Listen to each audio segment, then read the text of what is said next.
I moved into the small apartment on Maple Street because it felt quiet, safe, and cheap, the kind of place you imagine finally finding peace in after years of noise and chaos.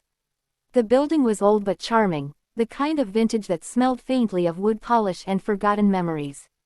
The landlord, Mr. Holloway, was a man of few words who avoided eye contact and spoke only about payments and repairs.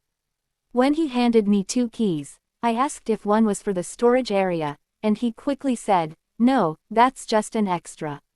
Don't worry about it." I didn't think much of it at first until I noticed the door at the end of the hallway, painted the same color as the walls, as if someone wanted it to disappear. It was locked tight, the handle rusted, and there was something eerie about how the air near it always felt colder. On my second night, I heard something faint from behind that door, a dragging sound followed by a slow knock. I froze in my bed, straining to listen, but it stopped as soon as I turned on the light. I tried to laugh it off, blaming my imagination, but the next morning there were scratch marks on the door, thin and uneven, like someone was trying to claw their way out. When I told Mr. Holloway about it, he simply said, "That door isn't part of your lease. Please, stay away from it."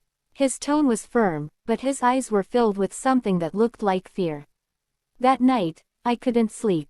I sat on my bed with the light on, scrolling through my phone just to keep my mind occupied, when a text came from an unknown number. It said, "Why did you lock me in?" My stomach dropped. I looked at the door, then back at the message, thinking it had to be a prank, but when I tried calling the number, it didn't exist. The moment I hung up, I heard a soft whisper echo from that hallway, my name spoken so quietly that I questioned if I had heard it at all. The days that followed were suffocating. Every night, that same dragging noise returned, slow and rhythmic, as if someone was crawling back and forth behind the door. My phone kept lighting up with messages from the same number. Sometimes they said I'm cold, sometimes you forgot me, but always at exactly 3:07 a.m. I started leaving the apartment during the day, sitting in cafes just to be around people, but every time I came home, I felt that strange pressure in the hallway, the kind that makes your heart beat faster for no reason. One evening, I placed my ear against the door, trembling, and heard a woman sobbing softly, begging for someone to let her out. Her voice was hoarse, tired, and it broke me inside. I ran to my room, turned on all the lights, and stayed awake till sunrise. The next morning, I noticed something new. My spare key was gone. I searched every drawer, every pocket, but it had vanished. That night, as I sat trying to convince myself I was losing my mind, my phone buzzed again, only this time it wasn't a message. It was a photo, a picture of me, sleeping, taken from the corner of my room. My blood ran cold. The timestamp said 3:07 a.m. The same moment the messages always came. I stared at the door, my body frozen, my breath shallow, and for the first time, I saw the doorknob move ever so slightly, turning just enough to let me know that whatever was inside wasn't trapped anymore. I didn't sleep that night. I couldn't. The idea that someone or something had been inside my room while I slept shattered any sense of safety I had left. The next morning, I went to confront Mr. Holloway. He looked pale and nervous when he saw me, as if he already knew why I was there. "You opened it, didn't you?" he asked before I could speak. I told him I hadn't, that I didn't even have the key anymore, and his face drained of color. "That room isn't yours," he said in a whisper, "and it never was. It belonged to her." I asked who her was, but he refused to answer.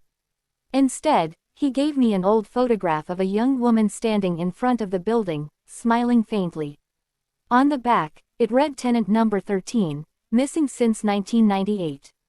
My throat went dry. He told me that the girl, Amelia, had rented the same apartment I was living in 27 years ago. She disappeared one night, and no one ever found her. The police sealed the room at the end of the hallway, claiming it was unsafe, but rumors spread that her spirit never left.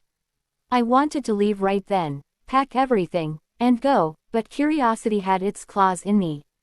That night, I placed my phone camera facing the hallway and pressed record. The air grew heavier as the clock approached 3:07. My heart pounded as I watched through the screen, and then I saw it. The door creaked open slowly, inch by inch, and a pale hand reached out, trembling, pressing against the wall as if learning to walk again. My breath hitched when a figure emerged, hair hanging like wet strings, her face pale and hollow, her eyes wide and searching. She turned toward the camera and whispered, "You shouldn't have stayed." The video cut to static.